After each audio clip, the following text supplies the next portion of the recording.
the Chase Thomas Podcast, for people who have nothing but time to kill.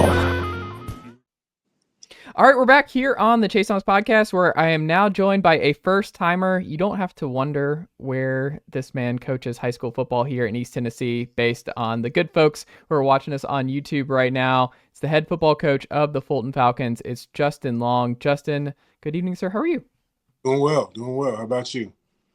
Pretty good. Has that it settled in now? You're like, I'm the Fulton head football coach. How long did it take for you to I'm back. This is my show now. Yeah, there's still some days, man, driving home where it's kind of surreal, honestly. But I definitely feel a little bit more comfortable now.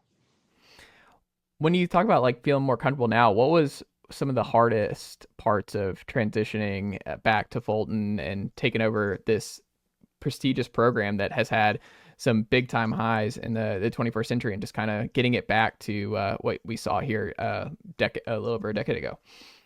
One of the hardest things, man, was just getting everybody rowing in the same direction. I think everybody wanted the same thing, but getting everybody aligned, getting everybody speaking the same language, getting everybody in the right mental mindset definitely was difficult, because you had to carry water and chop wood every day. So when you say that, what do you mean? Carry water and chop wood every day? I think you just have to be locked into the most minute details, and you have to really, try to get to know the guys. One thing I thought was important for me was to start having one-on-one meetings. So we had one-on-one meetings with the guys. I'm asking them everything from how long you've been playing football to your favorite subject to who do you live with at home. So I really tried to get to know them, because I knew there was going to be days when I had to get on them, and I wanted to have that relationship already established. When you talk about the minute details and things like that, have you always been a natural at that? And going back to your playing days and everything else, is just that's always come natural, or is that something you had to work on as you got older? It was way more natural as a player. My years as a coach, I couldn't get whatever was in my brain communicate effectively to the kids. So those first 2 years, I spent a lot of time just watching. I was blessed to be around some really good coaches and some really good men. So, man, it really took maybe 2 to 3 years to learn how to communicate what I wanted them to do. The off season's interesting because I know different coaches focus on different things, clinics. There's all kinds of, you can always be learning. There's always different, everybody has their own different way of going about it. How have you approached the off-season program at Fulton? Is it just emphasizing kids doing different things, with obviously Fulton basketball being a juggernaut here in East Tennessee, just staying involved and staying active? Is it how do you approach the off-season for your guys? Yeah, I'm 100% in support of guys playing other sports. We got guys running track, playing basketball, playing baseball. I definitely think that's important. For me personally, it's always trying to find one more piece of information that can get us over the hump. I've met with a few coaches. I've been to a few clinics, and still plan to do a few more. And you're something that just flip your whole program upside down. You're just looking for a few things that can really sharpen your axe and get you where you need to be. So for me, it's about that. It's about that for the coaches as well. My one-on-one meetings with the coaches, I challenge them to, hey man, let's take something that we didn't do great last year, and let's try to learn a little bit and get better. I think that's the name of the game. You never arrive. You're never at a place where you can be complacent. So yeah, just always trying to get better. What's one thing you've circled from last year that you think you need to get better at, and you feel pretty good that you're gonna be able to clean up in 25? I mean, honestly, Chase, I think for me it's just blocking and tackling. How can we be better blockers and tacklers? That starts in the weight room.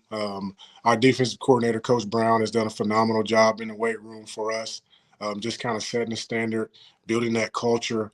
I'd like us to be a little bit more dominant in the run game this year. I like us to be able to lean on people up front, and then just be more efficient. Let's get 4 yards on first down, and let's give ourselves a chance to move the stick. So, just in that basic way, I think everybody wants to run the ball a little bit, but we definitely want to be better at it this year. What's interesting about y'all's season last year? You start off 1-3.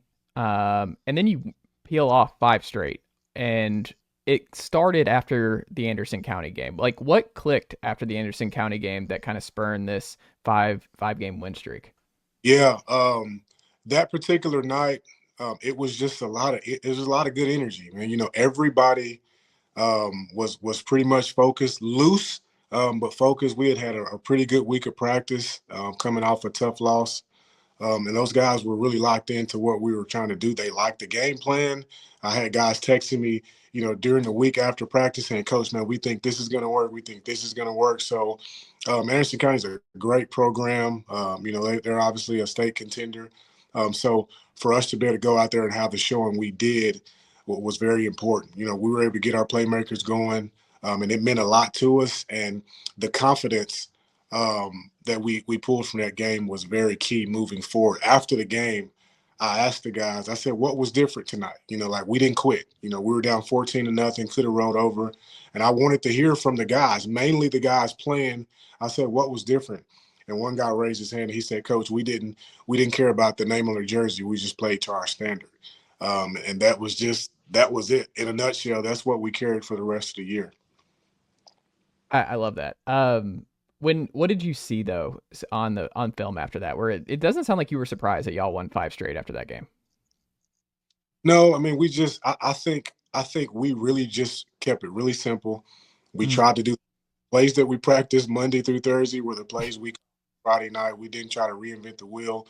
We didn't try to, draw anything up in the dirt on the sideline. We just trusted our plan and we trusted our players, and that was able to contribute to the success we had. What is one game?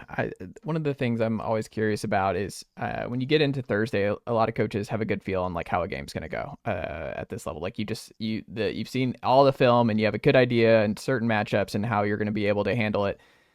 Was there a game for you though, in particular in 24, that the game based on like what you saw on film just went very different than how you had anticipated? Was there one game in particular? It went very different. So that's a really good question. Maybe our Elizabethan game, Huh.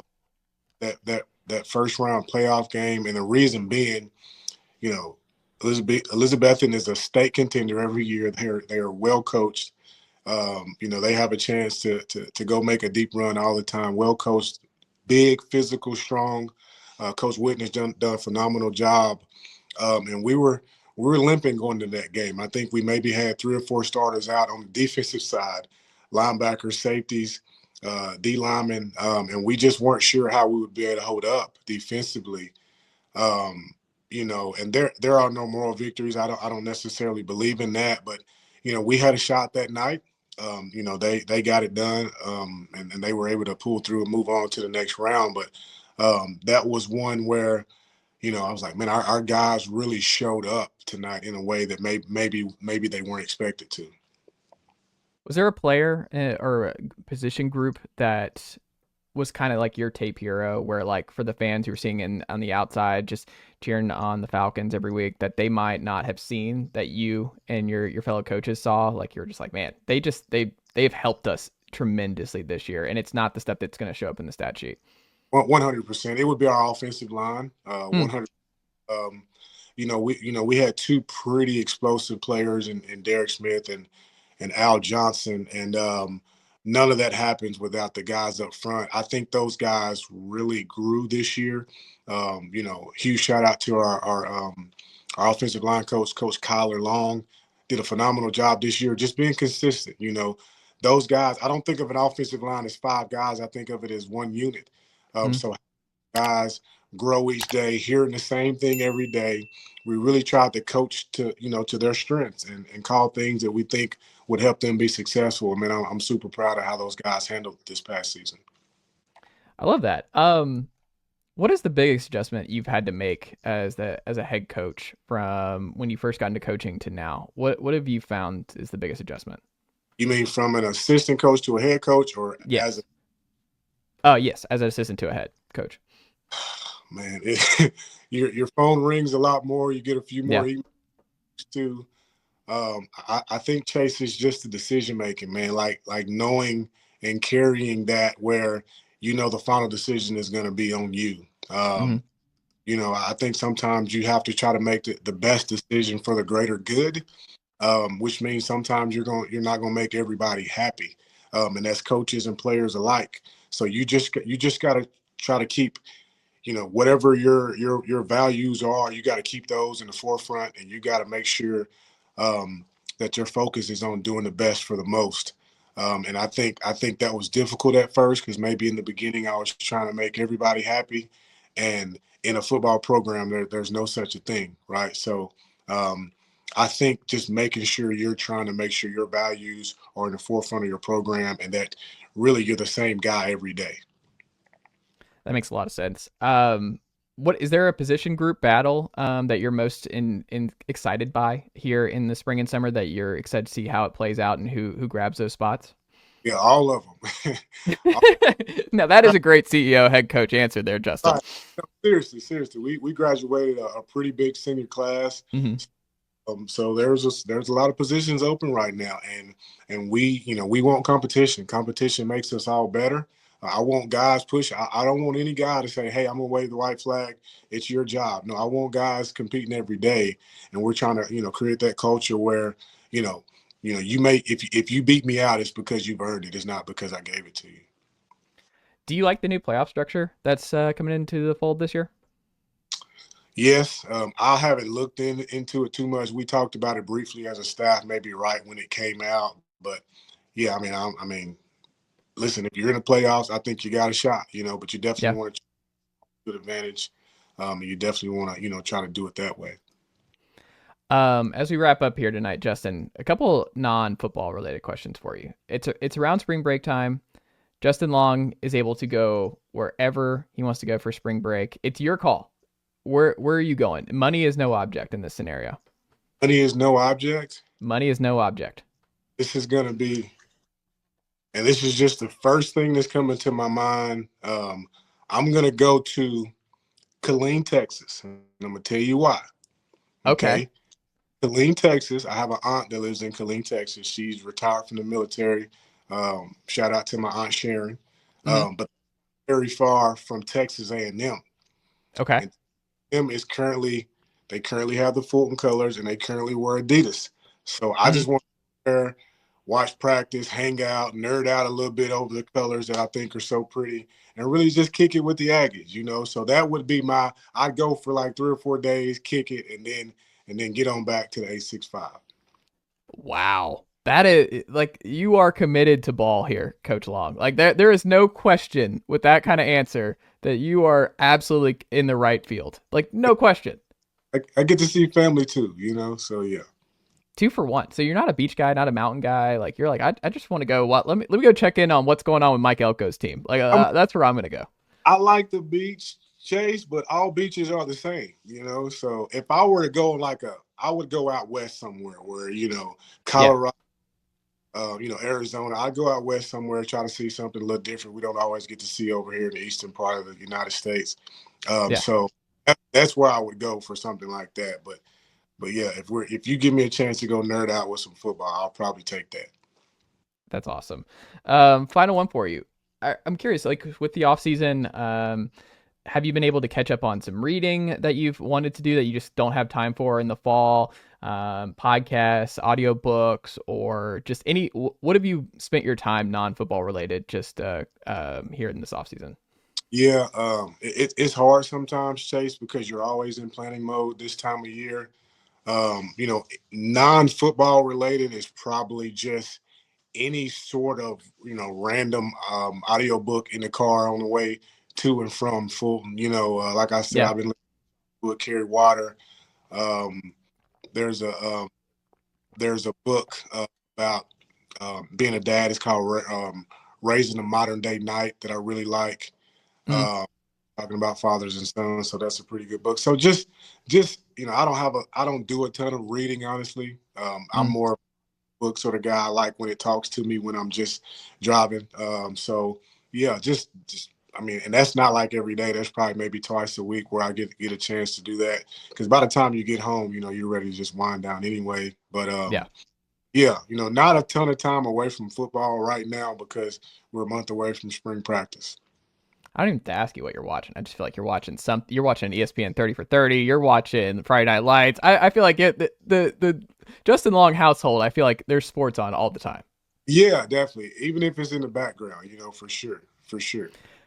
Final thing, I'll get you out of here, Justin. Do you have any game day rituals? Like, are you a gum person? Is it a certain type of coffee? What do you have? Like, what is your game day ritual? I don't drink coffee. I Okay. feel like the good Lord gave me plenty of energy, Chase. So I wake up ready to get to it, honestly. How early are we talking here? Are you getting up? Now, not early, no, but I'm saying once we're rolling out of bed, hit the ground running. I'm not a morning person, but I definitely wake with enough energy. I don't really have any game day rituals. I'll tell you this. Those first couple of years as a head coach, I was superstitious, this and this. I got to put my left leg in first. I got to do all this stuff. And man, I've just gone so far. I'm almost at the other side of the spectrum where I just try not to be superstitious because it's like it tricks me. It's like it plays with my mind, honestly. But really, it kind of starts for me after school ends because I know that part of my Friday is pretty much sectioned off. I know we're going to go, pregame meal, we're going to do this. I always like to take another glance at my play sheet to kind of make sure, just kind of get back in that mode of, okay, hey, 1st and 10, 3rd down, 3rd and -5, whatever. And then I really like chill. So when the guys are in the locker room and sometimes getting a little loud, I always try to go in there. I do it because I don't want the assistant coaches to have to do it. Go in there and I'm just like, hey, I want you to enjoy this, want you to have a good time, but now's not the time to be bouncing off the wall. Like if you want to play music and you want to nod your head a little bit, that's fine. If you want to turn some film on here in the team room, that's fine. But like it's not gonna be a party. So I like the mellow. I want each kid to be able to get ready in his own way. But I like it when it's really mellow leading up to kickoff. I love it. Coach Long, how do the good folks support the Fulton Falcons this spring and summer? You said, how can they? Yeah, how can they support the Fulton Falcons this spring and summer? A lot of ways, man. You can, we're always looking for people to jump in with sponsorships. We're hoping to have a nice program this year. So if anybody wants their business, involved in the program, let us know. We always have fence signs. We're always looking for people to come talk to our guys and really talk about the importance of making good decisions and being good dudes. In any way possible, we welcome everybody. One of the best venues too. The Fulton Stadium it's a great venue. It's one of my favorite in Knoxville, Tennessee. So for the good folks who have not made it over and seen Justin Long, everything he's got cooking with the Falcons, it's a great venue. Yeah, we've got an underrated view of the mountains, man. Yep. Like mountain person, come see us on a nice sunny day. You'll be able to see the great Smoky Mountains. We can even take a picture with the mountains in the background. Well, hold on. And Coach Long's not going with you. He's going to Texas. Like, don't let it get twisted. The mountains don't move Coach Long. He's more into the stadiums here in Texas. That's more of his deal. Let's go to Texas A&M. Listen, we got to go see them before they get out of Adidas, That's great, man. Brand loyalty, Justin Long, thank you so much. I greatly appreciate the time, and we'll have to check back in again soon. I appreciate you, Chase. Nicely done, nephew. The Chase Thomas Podcast. Hell yeah.